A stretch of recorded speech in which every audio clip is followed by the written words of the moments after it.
فصل 46 مسابقه تسلیحاتی. چرا باید از میدان جنگ دوری کنید؟ یادتان میآید مغازه‌های فتوکپی 10-20 سال پیش چه شکلی بودن؟ مکان‌های ساده‌ای با یکی دو دستگاه کپی که در بعضی از اونها شما با انداختن سکه در یک شکاف میتونستی خودتون از اون استفاده کنید. امروزه مغازه‌های فتوکپی جای کاملا متفاوتی هستند. بیشتر شبیه چاپخانه‌های کوچکی هستند که امکان چاپ به صورت تمام رنگی و روی سطح‌ها کاغذ گوناگون رو فراهم می‌کنند. اگر اراده کنید کاغذها به شکل خودکار وارد دستگاه‌های پیشرفته شده و جلد می‌شوند. ممکن است فکر کنید جادوی تکنولوژی تأثیر شگفت انگیزی بر حاشیه سود صاحبان مغازه‌های فتوکپی گذاشته، اما متأسفانه اینطور نیست.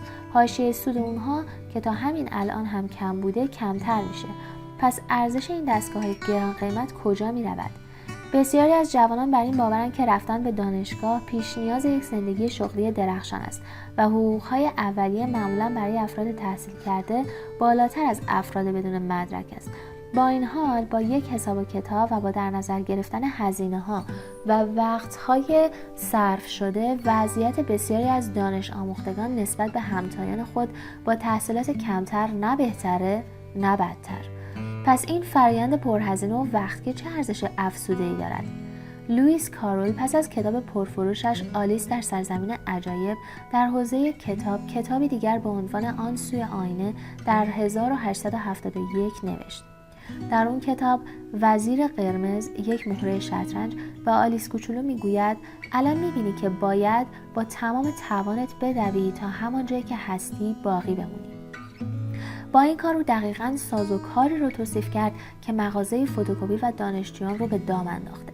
هر دو نمونه شامل نوعی از مسابقه تسلیحاتی می شوند.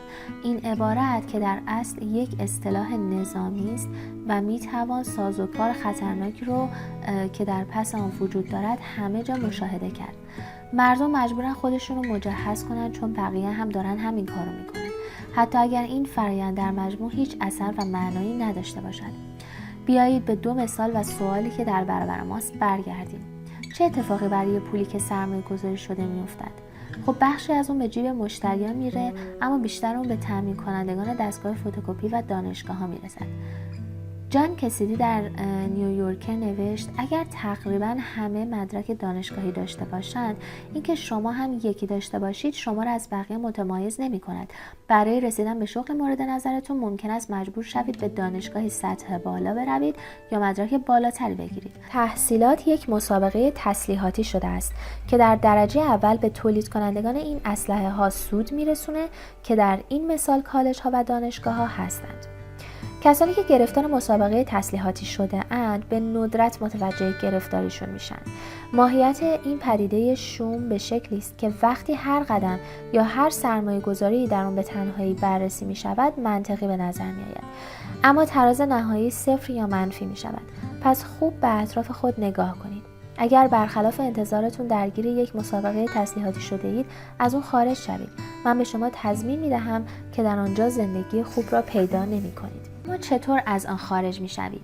سعی کنید زمینه‌ای را بیابید که توسط مسابقه تسلیحاتی احاطه نشده باشد. وقتی با چند تن از دوستانم شرکت Get Abstract را راه اندازی کردم، یکی از شرایط کاری ما این بود که از حاکم شدن سازوکار مسابقه تسلیحاتی جلوگیری کنیم.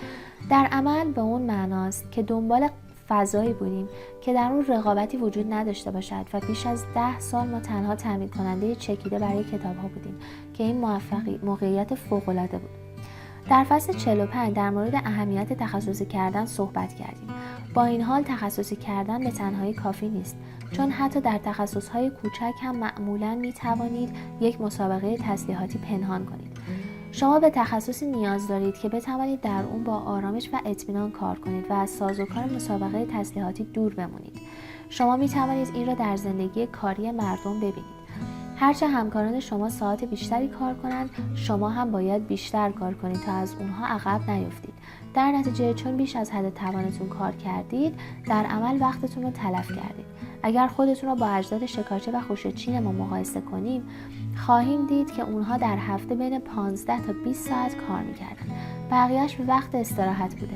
انگار در بهشت بودند و ما هم اگر گرفتار مسابقه تسلیحاتی نشیم، می‌توانیم همینطور باشیم. تعجبی نداره که انسانشناسان جامعه دوران شکار و خوشه‌چینی را جامعه ثروتمند اصلی نامیدند. رقابتی بر سر کالا و دارایی‌ها وجود نداشت، چون مردم در آن روزها هنوز یک جانشین نبودند. به عنوان انسان‌های کوچ‌نشین، آنها چیزهای زیادی برای حمل کردن داشتند: تیر، کمان، خز و بچه‌های کوچک. آیا این هوس به سرشان میزد که بار خودشون را از اون سنگین‌تر بکنند؟ خیر، ممنون، همینقدر کافی است.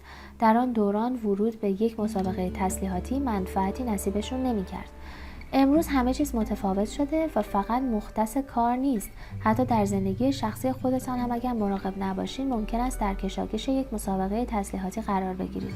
هرچه بقیه مردم بیشتر توییت کنند، شما برای اینکه از دور خارج نشوید مجبور میشوید بیشتر توییت کنید. هرچه بقیه مردم بیشتر در صفحه فیسبوک خود فعال باشند، شما هم باید بیشتر کار کنید تا از صفحه رسانه‌های اجتماعی محو نشوید. هرچه دوستان شما بیشتر عمل جراحی پلاستیک انجام دهند، شما هم خیلی زود برای رفتن زیر تیغ جراحی تحت فشار قرار میگیرید. همین پدیده در مورد مد لباس، کیف و کفش، متراژ آپارتمان، تناسب اندام، ورزش، ماراتون، سگانه و هزارگانه، اسب، بخار موتور ماشینتون و معیارهای اجتماعی دیگر هم صادق است. هر سال 2 میلیون پژوهش علمی چاپ میشه. 100 سال پیش در زمان انیشتین تعداد پژوهش‌ها حتی 1% این هم نبود. با این حال نرخ پیشرفت‌های مهم علمی تقریباً ثابت مونده.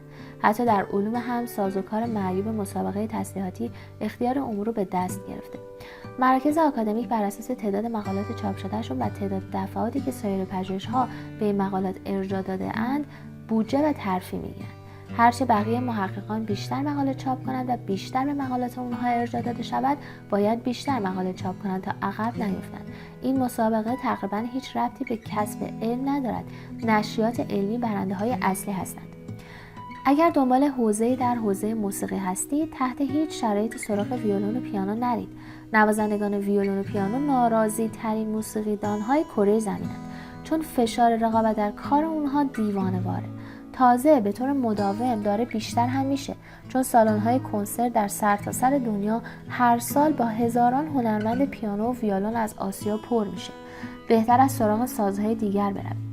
اینطوری پیدا کردن یک جای خالی در گروه ارکستر براتون به مراتب ساده‌تر میشه و حتی اگه در کارتون خیلی سطح بالا نباشید، مردم از میزان توانایی شما تحت تاثیر قرار میگیرن.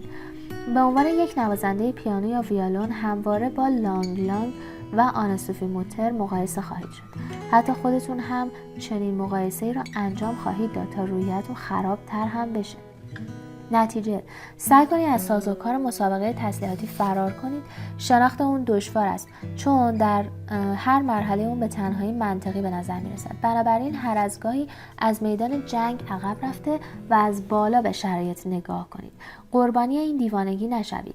یک مسابقه تسلیحاتی مستلزم پیروزی‌های پرهزینه و پیاپی است و بهترین انتخاب ممکن برای شما دوری از این فضاست. زندگی خوب رو فقط جایی پیدا می‌کنید که بقیه مردم در حال جنگ بر سر اون نباشند.